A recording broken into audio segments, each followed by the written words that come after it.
बड़ी बड़ी गल है मैम, इहदा अस शब्दें कन्नै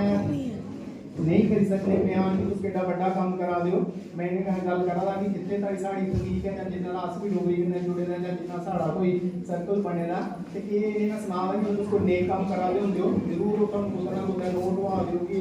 स्कूल अच्छा करा दा है, डोगरी आस्तै बड़ा ज़्यादा करा दा है। और अज दा जेह्ड़ा प्रोग्राम हा उस ओह्दे कोला वंचित रहिए। मैं चाहूँ कि जेह्ड़े वीडियो अगर बने दे तुस कोई कंबाइन एक वीडियो बनी है पूरा ते तां भी अच्छा है, जरूर दिक्खियो। थोड़ा जेह्ड़ा स्टाफ है थोड़ा जेह्ड़ा स्टाफ है जिन्ना अज दा प्रोग्राम एक टीम वर्क जेह्ड़ा कीते दा हा सराहनेयोग हा। अपने आप च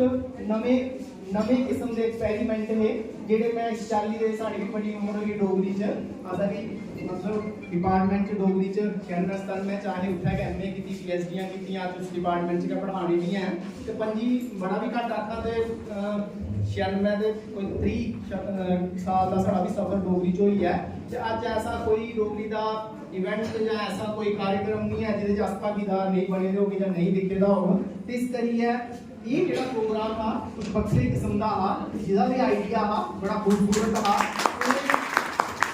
ओह जेह्ड़े साढ़े महान दिग्गज जिंदी बदौलत अज ओह जेह्ड़ा बूटा ओह लाइए दे ने ते अस दिन मनाने जोगे होए हैं उंदे उ'नें प्रयासें करियै अज अस इस स्टेज पर खड़ोइयै इन्ने शानो शौकत कन्नै हर जगह